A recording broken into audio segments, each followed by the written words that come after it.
Governor Ron Desantis and his takedown of woke education. Michigan's Governor Gretchen Whitmer tries to school DeSantis on what is best for kids. I don't wage culture wars. I fight culture wars because I'm focused on solving problems. I think it's incredibly destructive when people just try to pit others against one another, stoke fear. I think that's a really destructive way to lead. But maybe what Democrats are afraid to admit is that their own policies are contributing to the next generation failing in schools. In Democrat-led Baltimore, not a single student in nearly 24 schools is proficient in math. Not one. And it is not for lack of money. The Baltimore City School budget ballooned to $21,000 per student last year. That's about $6,000 more than the nationwide average. So let's talk about the fact, Greg, that Gretchen Whitmer says she doesn't engage in any kind of culture wars. And yet this is the governor that we first heard about.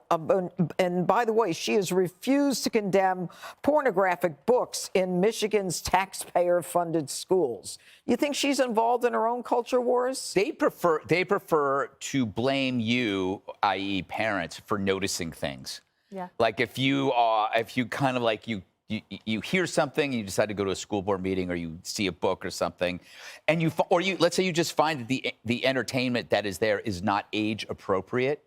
They then look at you as the problem, a domestic terrorist. But all you're really doing is you're playing the role of a parent. You're just going, this is weird. I go, I got nothing against drag queen story hour, but not for my 6-year-old. You know, it's like, we're not about banning books. We're saying this book isn't appropriate for this age. That is not banning books. What's driving me a little crazy is these daily videos of the grimmest school violence. I keep seeing this stuff, and I keep thinking, is it because we all have phones?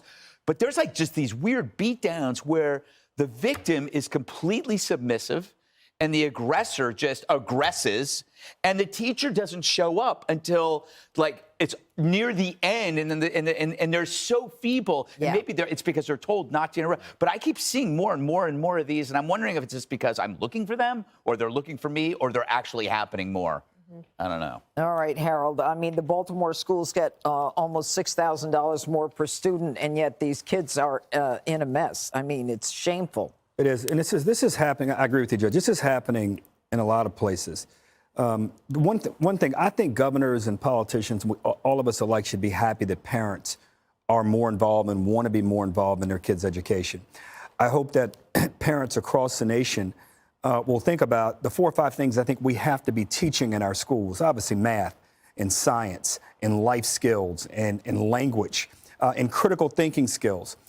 I don't care what ratio, I don't care what books that might be unleashing this and activating this in kids. These are the things that we have to focus on.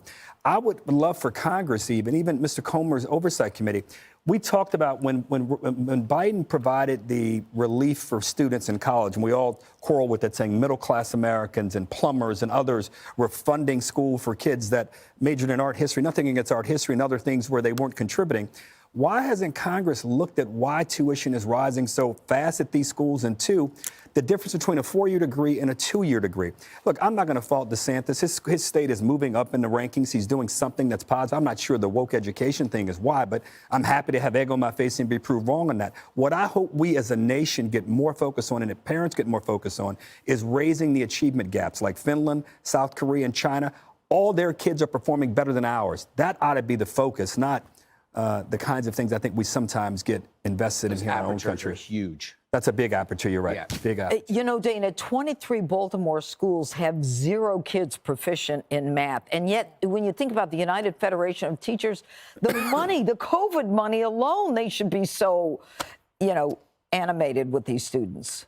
And Randy Weingarten is no place to be found. I mean, she went to Ukraine. Do you remember? She went to Ukraine a couple of times, but they can't. This is a 5-alarm fire.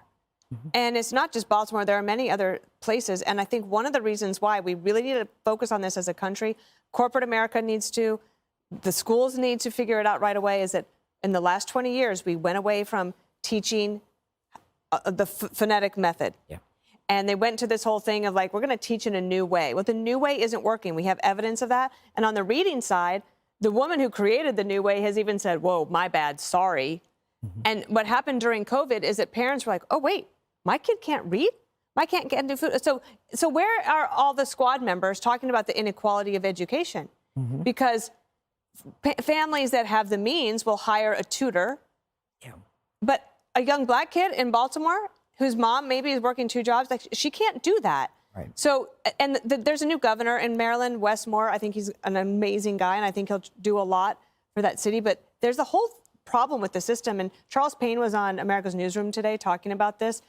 Go back and watch that interview. We posted it. It's very moving and powerful. He has some very interesting things to say and concerns about this, because those kids over their lifetime will not achieve the kind of wealth that their peers will achieve.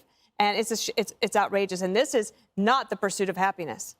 This is if I were those parents, I would go against them, say this is the civil rights issue, and I would sue the school district because they have to figure out something. The last thing I would say about Ron DeSantis is the reason the left drives them crazy is he makes them take positions on very unpopular decisions.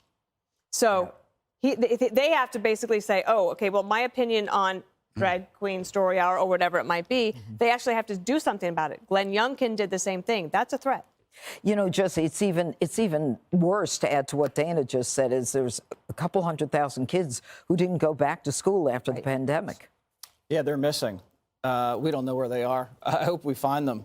But we haven't even kept track of the migrants, so I don't think we're going to get to the bottom of that. Gretchen says that DeSantis is divisive, but she's calling your son racist and suggesting he chop his ding-dong off. What is that about? And then on Baltimore, we have to stop expecting competence. These are government schools. We shouldn't expect competence from the government. Yeah. The government fails us everywhere. And then the worse they do, the more money they ask for. So we're actually buying bad results. And what do we get with bad results? We get bigger government. So you get worse results, bigger government, and you shower these idiots with money. You know what they did with the money they got from COVID relief? They hired hall monitors while the students were remote learning. And they gave hall monitors that didn't monitor a single hall a bonus. Wow. And then they gave bonuses to teachers and gave raises to the bureaucrats. And the kids, they didn't buy a single laptop for in the entire city of Baltimore.